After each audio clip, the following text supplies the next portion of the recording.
गुरुमुखो, तुलसीदास जी का ये प्रसिद्ध दोहा है। तुलसी या संसार में सबसे मिलिए धाय, न जाने किस रूप में नारायण मिल जाए। तो इस दोहे में तुलसीदास जी कहते हैं कि हे मुमुक्षु जनों, विधाता द्वारा रचित इस सृष्टि में जितने भी प्राणी मात्र देखने में आते हैं, सबके भीतर उस पार ब्रह्म परमेश्वर की दिव्य ज्योति झिलमिला रही है। सभी प्राणी ईश्वर के ही अंशीभूत हैं। अतएव जीवन काल में सबसे प्रेम पूर्वक व्यवहार करना चाहिए। यहाँ तक हो सके प्रत्येक प्राणी मात्र के साथ ऐसा सद्व्यवहार करें कि किसी का अंतःकरण दुखी न हो पाए। कौन जाने कि किस रूप में स्वयं भगवान ही हो। अतः जीव से जितना भी बन पाए, विशेषकर संत सत्पुरुषों का, जो कि स्वयं ही साक्षात भगवान के प्रतिरूप होते हैं, श्रद्धा से आदर सत्कार करना चाहिए तथा उनकी पावन सेवा का शुभ अवसर कदापि हाथ से न जाने दें। संत सत्पुरुषों की संगति व सेवा कितनी गुणकारी, मोक्षदायिनी व आनंदप्रद है, जिसके सेवन करने से जीव के मन पर छाए जन्म जन्मांतरों के आवरण हट जाते हैं और वह सच्चे सुख व आनंद को प्राप्त कर सकते हैं। जैसे रामायण में चौपाई है कि बिनु सत्संग विवेक न होई, राम कृपा बिनु सुलभ न सोई। सत्संगति मुद मंगल मूला, सोई फल सिद्धि सब साधन फूला। कि संत सत्पुरुषों की पावन संगति बिना भगवत कृपा के प्राप्त नहीं हो सकती और न ही बिना सत्संग के जीव के विवेक रूपी नेत्र खुल सकते हैं। इसलिए जीवन काल में पूर्ण पुरुषों की खोज कर उनका सत्संग श्रवण करके और उस पर आचरण कर उनकी पवित्र सेवा का लाभ प्राप्त कर सके। ऐसा करने से जीव किस अनूठे आनंद तथा शाश्वत सुख को प्राप्त कर लेता है, इसका स्पष्ट प्रमाण हम आपको सुनाते हैं। ध्यान से सुनिए। किसी एक प्रभु भक्त ने संत महात्माओं की प्राणपण से सेवा करने का अपने जीवन के मुख्य लक्ष्य बना रखा था। जो कुछ भी उसके पास होता, सर्वस्व भगवान के प्यारे अर्थात साधु संतों की सेवा में लगा देता। इनकी धर्मपत्नी इनसे भी अधिक ईश्वर परायण व साधु सेविका थी। यहाँ तक कि भक्त जी घर के वस्त्र, बर्तन, जेवर आदि बेचकर संत सेवा में लगा देते, तो भी यह कुछ न कहती। प्रत्युत्तर हर समय ईश्वर आराधना व संत सेवा में मस्त रहती। यह प्रेम प्रतिमा अपने पति से कहती कि पतिदेव, संत महात्माओं की पावन सेवा के निमित्त हमारे घर के नश्वर पदार्थ खर्च हों तो इससे बढ़कर हमें और खुशी क्या हो सकती है। दाता तो वह स्वयं ही है, हम तो केवल निमित्त मात्र हैं। इन्हीं शुभ व श्रेष्ठ विचारों के होने पर ही इस अनन्य प्रेमिका ने अपने समस्त आभूषण, जो कि स्त्री जाति को प्राणों से भी प्यारे होते हैं, वे संत सेवा में लगा दिए। जहाँ केवल धन का खर्च ही हो और आमदन का कोई साधन न हो, तो भला संचित धन कब तक काम आएगा। इनके पास धन पदार्थ जो कुछ था सब कुछ संत सेवा में खर्च कर दिया, तो अंत में इनके घर में दरिद्रता ने आके डेरा डाल लिया। परिणाम स्वरूप भक्त जी ने भिक्षा मांगना प्रारंभ कर दिया। प्रतिदिन प्रातः मधुरकरी हेतु जाते, वहां से जो कुछ मिलता उसी पर संतुष्ट हो जाते। प्राप्त हुए भोजन में से प्रथम तो साधुजनों को आतिथ्य सत्कार करते, पश्चात बचा हुआ भोजन स्वयं करके अपना शेष समय मालिक के भजन अभ्यास में लगाते। इसी प्रकार इनका पर्याप्त समय बीत गया।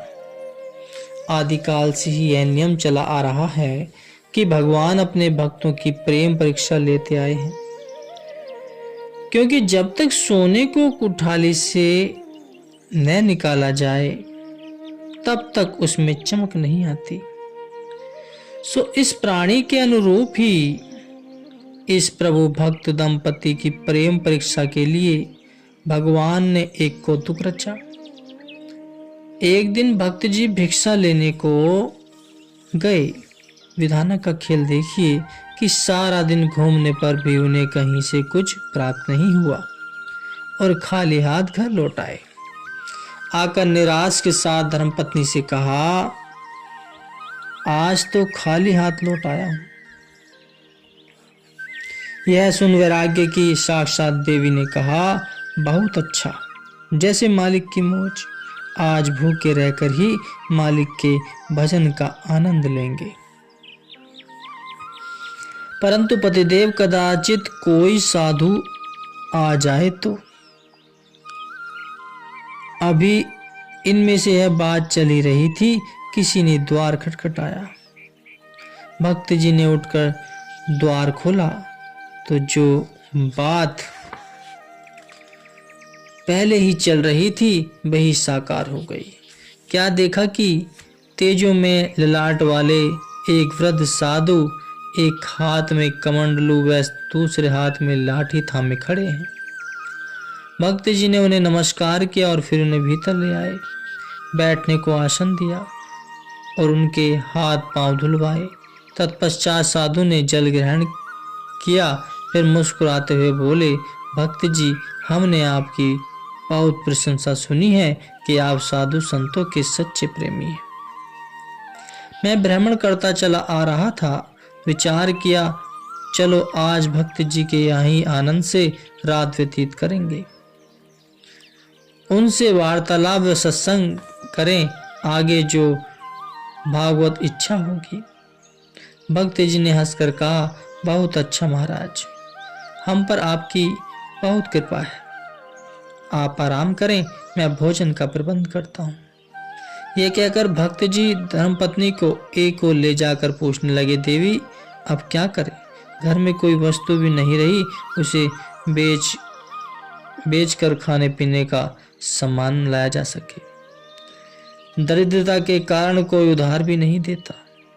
भक्त जी की चिंता सनी बात सुनकर कुछ क्षण सोचकर हंसती हुई अभागिनी बोली, पतिदेव भोजन का प्रबंध हो जाएगा। इस पर भक्त जी ने हैरानी से पूछा, वो कैसे?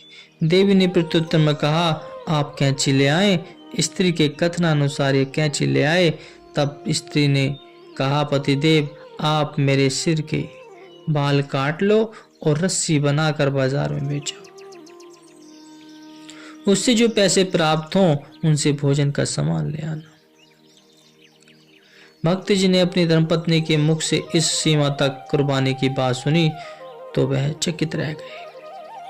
वह दिल ही दिल में सोचने लगे, कितने ऊंचे शुद्ध विचार हैं, कितनी उदारता है एवं कितना है प्रभु प्रेम।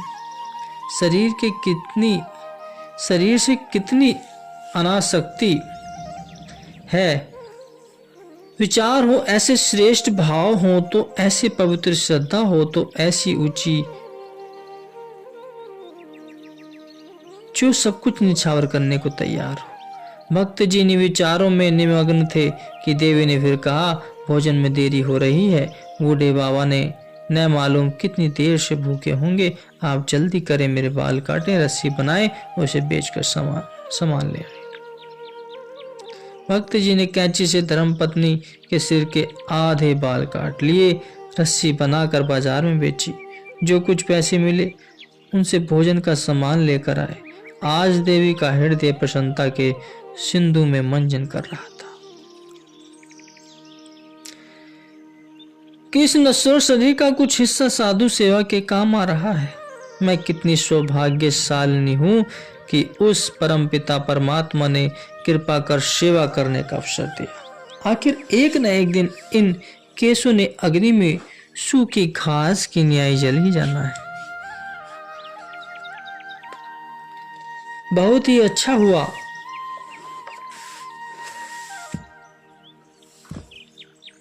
कि इन बालों से ऐसा शुभ काम पूर्ण होगा। इन शुभ विचारों में मग्न हो वह भोजन बनाने के काम में व्यस्त रही। जब भोजन तैयार हो गया तो मीठे स्वर में आवाज दी, पतिदेव भोजन तैयार है, ले जाइए।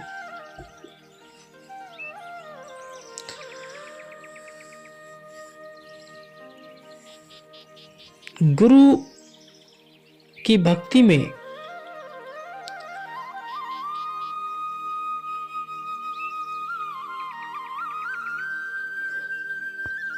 इस भक्तिनी ने अपना सर्वस्व निछावर कर दिया। स्त्री को सबसे ज्यादा अपने केश प्यारे होते हैं, उनकी बहुत देखभाल करती है और प्रभु भक्ति में वो केश भी निछावर करती है। कितनी बड़ी बात है। फिर परोसा हुआ भोजन भक्त जी ने साधु जी के आगे रखा। प्रेम संचित भोजन पाकर संत जी तृप्त हो गए। उसके बाद दंपति ने उनका बचा हुआ प्रसाद ग्रहण किया। कुछ देर बीतने पर संत जी ने उनसे प्रेम भक्ति पर सत्संग किया। उस सत्संग चर्चा ने उनकी जलती प्रेम अग्नि में घी की आहुति का सा काम किया। पहले से भी बढ़कर उनके हृदय में प्रेम भक्ति की लहरें तरंगित होने लगी, जिनके दिव्यानंद में दोनों ही खो गए। तत्पश्चात भक्त जी साधु जी के चरणों की सेवा करने लग गए। कुछ क्षण पश्चात संत जी विश्राम में हो गए। तब ये दोनों भी भगवान के गुणावाद करते हुए शरीर को आराम देने हेतु सो रहे थे कि संत रूप में स्वामी भगवान जी की अपने भक्त जी की परीक्षार्थ उनके घर में ठहरे हुए थे। ब्रह्म मुहूर्त से पूर्व भी उठकर ईश्वर भजन में लीन हो गए। प्रातः काल जब ये दोनों उठे तो इन्होंने संत जी को योगाभ्यास के दिव्य आनंद में मस्त हुआ देखा। जाकर सादर प्रणाम किया। थोड़ी देर बाद संत जी ने आंख खोली, तब सत्संग की पावन धारा से उन प्रभु प्रेमियों को कृतार्थ करने लगे। सत्संग समाप्ति पर संत जी ने कहा, भक्त जी रात्रि तो आपके यहाँ बहुत आराम से व्यतीत की। अब दोपहर को यहाँ से भोजन करके संध्या समय आगे प्रस्थान करने का विचार है। भक्त जी ने सुना और मुस्कुरा दिए। तदुपरांत दोनों प्रेमी वहां से बाहर आए और चिंतातुर हुए भक्त जी धर्मपत्नी से कहने लगे कि देवी रात को तो भोजन का प्रबंध किया किसी प्रकार हो गया था, किंतु अब दोपहर के भोजन का प्रबंध कैसे होगा। यह सुन देवी मुस्कुराते हुए बोली, स्वामी इसमें भी फिर चिंता की क्या बात है। मेरे सिर के जो बचे हुए बाल हैं उन्हें भी काट कर रस्सी बनाकर और संत सेवा में लगाकर कृतार्थ करें। अतः भक्त जी ने पत्नी का कहना मानकर वैसा ही किया, क्योंकि उन्हें अन्य उपाय सूझ भी नहीं रहा था। बाल काटे, रस्सी बनाई और बाजार में जाकर बेचने से जो दाम मिले उनसे भोजन का सामान ले आए। सामग्री आ जाने पर पत्नी ने बड़ी श्रद्धा से भोजन किया और भक्त जी ने श्रद्धा पूर्वक साधु महाराज जी को भोजन करवाया। जब बूढ़े बाबा भोजन कर चुके तो कहने लगे, भक्त जी हम आप दोनों पर अति प्रसन्न हैं, अतः कोई इच्छा हो तो प्रकट करें। इस पर भक्त जी ने हाथ बांधकर कहा, महाराज हमारी हार्दिक इच्छा तो यह है कि जीवन काल में आप जैसे संत महात्माओं की सेवा व सत्संग का शुभ अवसर मिलता रहे और अंतिम समय ईश्वर के ध्यान में ही हमारी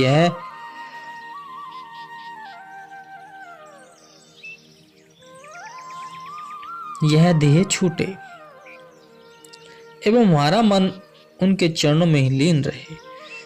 जैसे किसी प्रेमी के इन हार्दिक गुजारों से स्पष्ट प्रतीत होता है, संत रूपधारी भगवान इनके ये प्रेम भरे शब्द सुनकर तथा उनकी उत्तम भावना को जानकर अति प्रसन्न हुए और पुनः कहने लगे कि भक्त जी वर मांगो।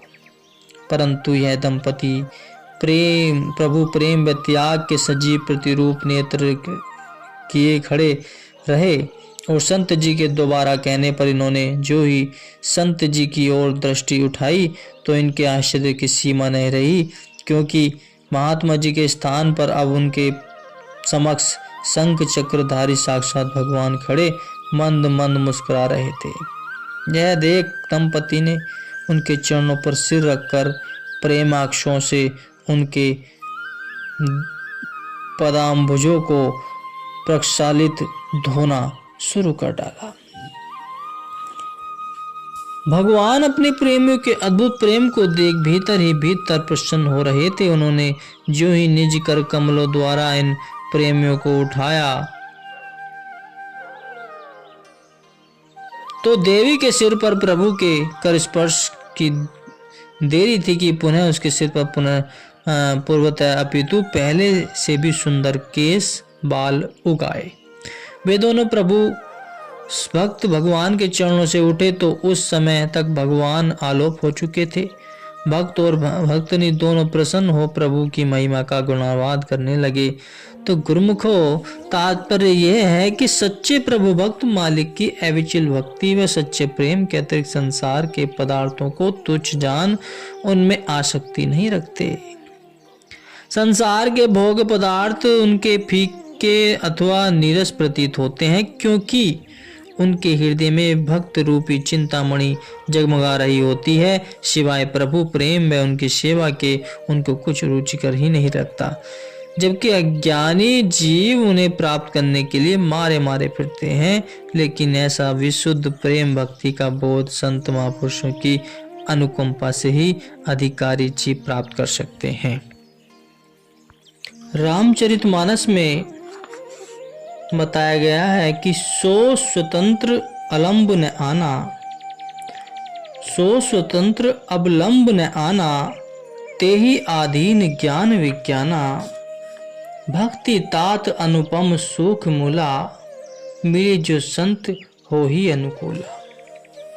कि संत सत्पुरुषों की कृपा होने पर ही जीव भक्ति रूपी चिंतामणि को प्राप्त कर सकता है, जो शाश्वत आनंद की दात्री है तथा ज्ञान ध्यान जप तप साधन सब भक्ति के ही अधीन है।